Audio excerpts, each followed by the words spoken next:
Olá, pessoal. A sepse, ela continua sendo um dos maiores, se não o maior, desafio dentro dos nossos hospitais. Mas e se eu dissesse que muitas das nossas ferramentas e conceitos clássicos estão sendo agora refinados ou até mesmo substituídos? Hoje, a gente vai mergulhar fundo no que há de mais novo no manejo da sepse, olhando já para 2025.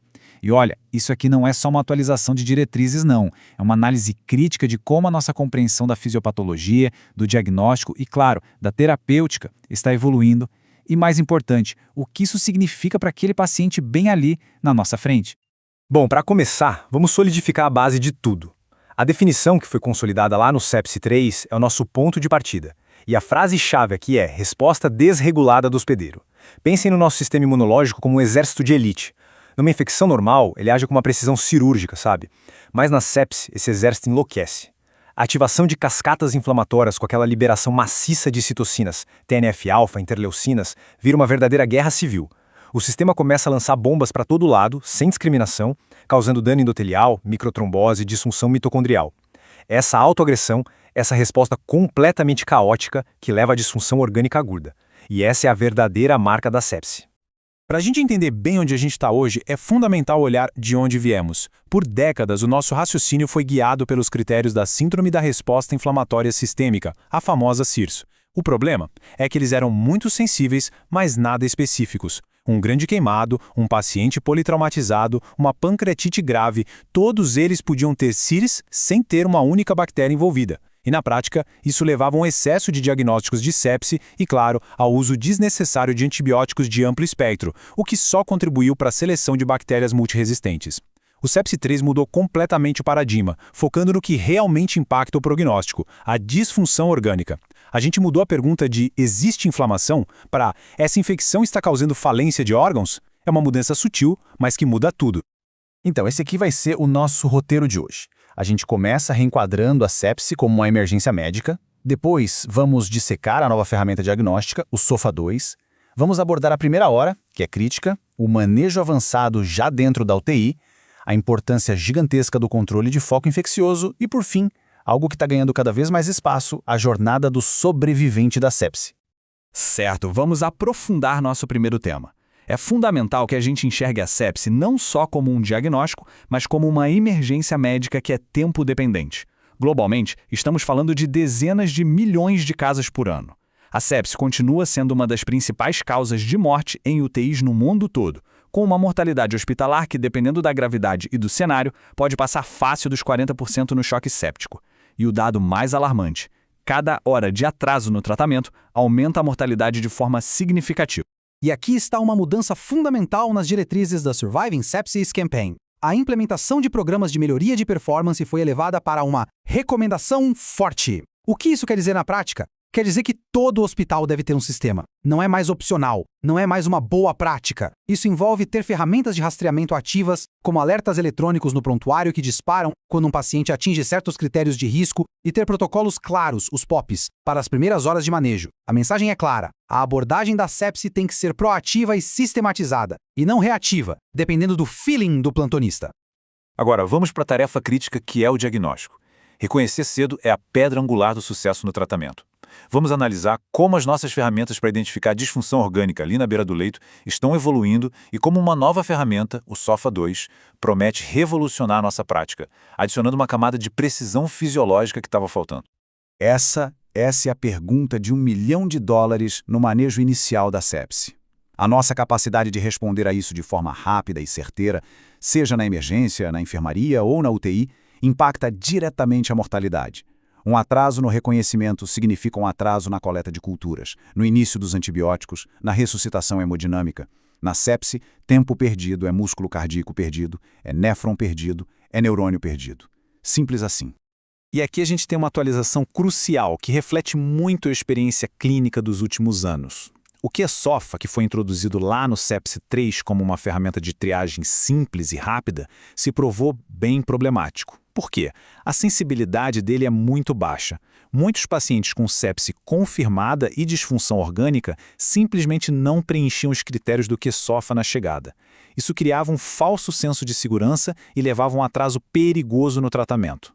Por isso, a recomendação forte agora é contra o seu uso como ferramenta isolada. Scores mais robustos, como o NILS ou MILS, que levam em conta mais variáveis, são bem superiores para essa triagem inicial. E isso nos leva a um dos principais desenvolvimentos para 2025, a introdução do score SOFA-2. Se o Q-SOFA era simples demais e o SOFA original às vezes demorava para refletir a disfunção aguda, o SOFA-2 busca o equilíbrio perfeito. Ele foi desenhado para refinar a nossa avaliação, incorporando formalmente um biomarcador-chave que nos dá uma janela para disfunção lá no nível celular, mitocondrial. E aqui está a grande mudança. O mais interessante neste slide é a formalização do lactato como um sexto domínio, o domínio metabólico. Olha só, o lactato sempre foi o nosso biomarcador de cabeceira na sepse, mas agora a sua elevação acima de 2 milimoles por litro contribui diretamente com 2 pontos para o score total.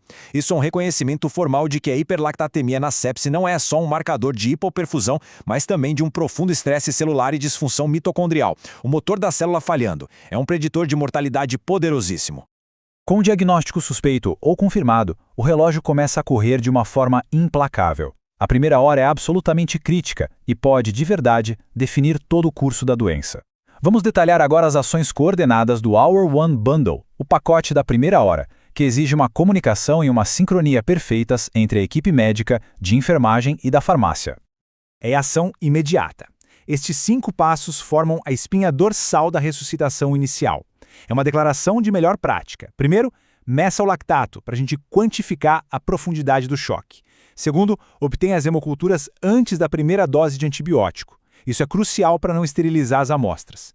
Terceiro, administre os antibióticos de amplo espectro o mais rápido possível. Quarto, inicie a ressuscitação volêmica agressiva, 30 ml por quilo de cristalóide nos pacientes hipotensos ou com lactato acima de 4. E quinto, e muito importante, não hesite, inicie vasopressores precocemente se a pressão arterial média não atingir os 65 milímetros de mercúrio.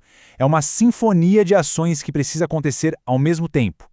E este slide ilustra a inteligência clínica que existe por trás do timing dos antibióticos. Para o paciente em choque ou com uma sepse muito provável, não há dúvida, tempo é vida. O antibiótico entra na primeira hora, ponto final. Agora, para aquele paciente mais estável, febril, com inflamação, mas sem choque, a chamada sepse possível, as diretrizes nos dão uma janela de até 3 horas. Para quê? Para uma avaliação rápida, para a gente poder considerar diagnósticos diferenciais não infecciosos, embolia pulmonar, infarto, pancreatite. Isso promove um uso mais racional de antimicrobianos, equilibrando a urgência com a precisão diagnóstica. Muito bem, agora vamos para a UTI. Uma vez que as medidas iniciais do bundle estão em andamento, o jogo muda. O manejo se torna mais sofisticado, mais individualizado e guiado por uma monitorização mais avançada. O foco agora é no suporte hemodinâmico e respiratório de precisão, que é absolutamente essencial para o paciente crítico. Esta tabela aqui demonstra a sequência baseada em evidências para o suporte vasopressor. A norepinefrina é a rainha indiscutível como primeira linha.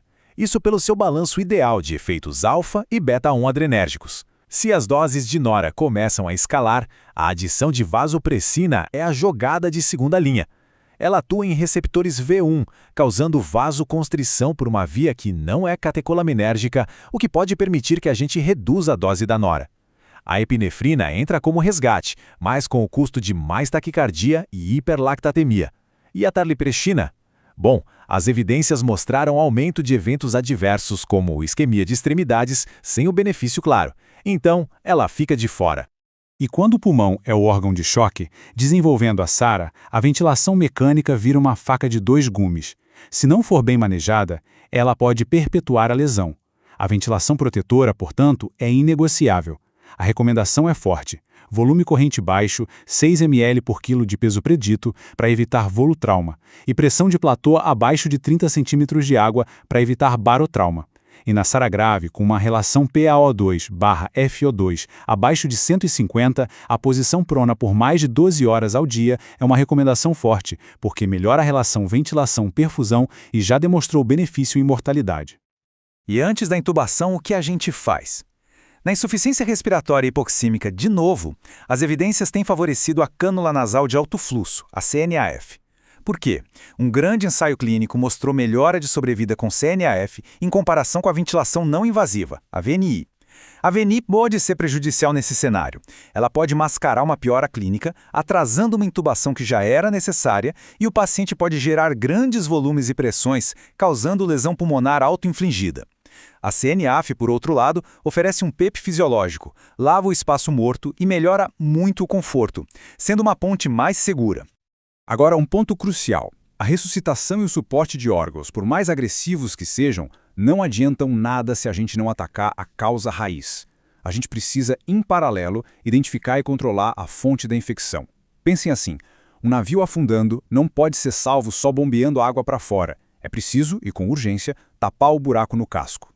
As diretrizes são muito enfáticas sobre essa janela de tempo crítica. A partir do diagnóstico de sepse, a caça ao foco infeccioso tem que ser implacável e imediata.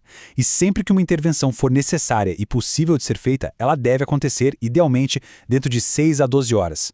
Atrasar o controle de foco é como tentar apagar um incêndio enquanto alguém continua jogando gasolina nas chamas. E o que é o controle de foco? É um processo ativo, muitas vezes invasivo. É drenar um abscesso abdominal guiado por tomografia. É levar o paciente com faceite necrotizante para o centro cirúrgico para um debridamento agressivo do tecido morto. É remover aquele catéter venoso central que é a fonte da infecção. É operar um paciente com um abdômen agudo perfurativo.